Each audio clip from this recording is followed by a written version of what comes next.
Hi everyone, Yasas, Kolokithokeftedes to another episode of Dimitra's Dishes. Today I'm making Kolokithokeftedes. These are my favorite appetizer. They're served at every Greek restaurant in Greece. They are crispy on the outside. They're zucchini fritters, by the way.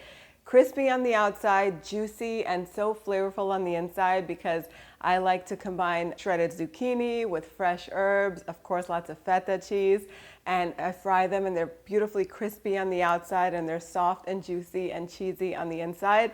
If you've ever struggled with your fritters becoming soggy, follow my recipe, let me show you how I make it, and they will be perfect every single time. Let's get started. Okay, so we're gonna begin with 4 zucchinis, about 800 grams. I never weigh them, I just take a medium-sized zucchini just like this. We're not gonna peel them. I'm just gonna cut off the edges and grate them using my box grater. If you have a food processor that can do this with a grating attachment, that's gonna save a lot of energy and time, so you can do that. I don't have the attachment, so I'll just use my box grater. Season the grated zucchini with lots of salt, and then transfer it into a colander. Put a plate on top of it to add some weight to it. And the salt is gonna help draw out all of that moisture that the zucchini is gonna release, and there's a lot of juice that comes out of there. So make sure you set it aside for a good 30 minutes so that way it can draw out all of that liquid, so that way your zucchini won't be too watery, the mixture. Set that aside and let's get all of the remaining ingredients chopped up and ready. I have 4 scallions here. I'm gonna thinly slice them all the way down to the white parts and add them into a big bowl. I'll finely chop some fresh mint. If you don't have fresh mint and you have dried mint, so for the fresh mint, you need about 3 or 4 tablespoons. If you're using dried mint, it's more concentrated, so a teaspoon of it should be good enough. 2 eggs are gonna go into the side of the bowl. Whisk those up really gently with a fork and just set that aside. And then I have 150 grams or a block of feta cheese. Just crumble that into the bowl. Then once the zucchini has drained, you're gonna see this is a lot of water, but then also before you add the grated zucchini to the bowl, lift out one bunch at a time and squeeze as much of the liquid out as you can. Put everything in the bowl. We're also gonna add 1.5 cups or 190 grams of unseasoned breadcrumbs. These are panko breadcrumbs. You can use a gluten-free version if you're keeping this gluten-free.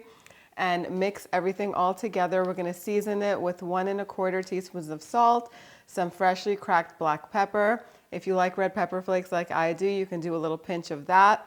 And just mix everything all together so that way it's combined evenly. Next, we're gonna form these into balls. You can form these into little like meatballs like this, little rounds, or into patties, flat patties. I prefer the meatballs. They fry beautifully, they taste so good, like the center stays really, really juicy. But I'll also fry a few patties so you can see the difference. There's really not that much of a difference. I prefer the balls though. I feel like they're better for serving as appetizers. And then I also like to, once I'm done forming these, I like to roll them in some breadcrumbs again, just so they can get extra crispy on the outside. Just a light coating of breadcrumbs. Get some light olive oil heating over medium heat until it reaches between 350 to 375 degrees Fahrenheit. Make sure the oil is nice and hot. So if you've ever ended up with soggy, like greasy fritters, or when you're frying something, even donuts or something like that, the reason they absorb the oil instead of frying and staying crispy is when you start frying and the temperature hasn't gone high enough. So you don't want it to go above 375 degrees because then it'll burn the outside and the inside won't be cooked. But you also don't want the oil to be too low, so it can't be below 350.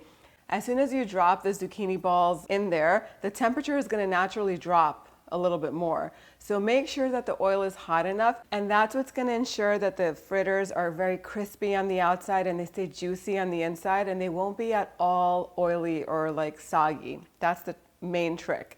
So we're gonna cook these for about 6 to 7 minutes total. They're gonna be golden all around. Flip them over halfway through, and once they've reached this beautiful color, we're gonna carefully lift them out using a colander, get as much of the oil off of them as possible, and transfer them to a plate or a platter that's been lined with paper towels to absorb the excess oil. After about 10 minutes, you can serve these. I love to serve these with tzatziki, which I don't have on hand now, but I will be making later on.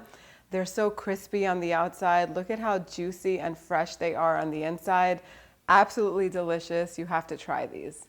And there you have it. My crispy and juicy zucchini fritters are ready. These taste so good, freshly fried. So I know that some people like to avoid frying and maybe air fry these or bake them. You can definitely do that. They just won't be as good. You can flatten them out into patties, and they will still be slightly crispy on the outside, especially if you spray them with a little bit of olive oil and you air fry them, but they will not be as juicy and delicious as they are when they're fried. So make some fried, make some in the air fryer or in the oven, and let me know what you think in the comment section down below. But this recipe is the best I've ever had, so I've tested it over and over again, and it never fails. They taste just like the ones that are served in the Greek restaurants. I hope you guys give this one a try. Let me do a little taste test. I cannot resist these.